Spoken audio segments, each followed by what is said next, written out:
Imagine the pressure of showcasing cutting-edge tech in front of thousands, and then it all goes sideways. That's exactly what happened during Meta's Connect 2025 keynote, when Mark Zuckerberg's live demo of the company's smart glasses hit two major snags. But here's where it gets tricky. The blame wasn't on the product itself, as Meta's Chief Technology Officer Andrew Bosworth clarified in a recent Instagram AMA. Instead, these were demo failures, a critical distinction that reveals the messy reality of pushing tech to its limits. Let's break down what went wrong and why it matters. The first hiccup occurred during a live demo with a cooking influencer. The chef asked his Meta Ray-Ban glasses to guide him through making a Korean-inspired steak sauce. Instead of walking through the recipe step by step, the AI skipped ahead, glitched repeatedly, and even confused the chef, who joked that the venue's Wi-Fi might be to blame. But Bosworth quickly set the record straight. The issue wasn't connectivity.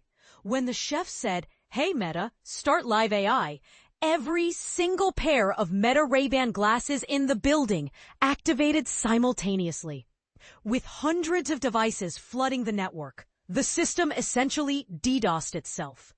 It's like asking 500 people to order pizza at the same time and crashing the delivery app, Bosworth explained. And this is the part most people miss. During rehearsals, the problem never occurred because there weren't enough glasses in the room to trigger the chaos. The second failure was even more puzzling.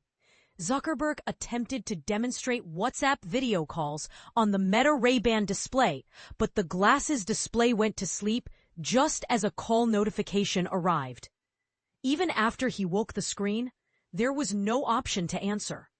Bosworth admitted this was a never-before-seen bug that had slipped through testing.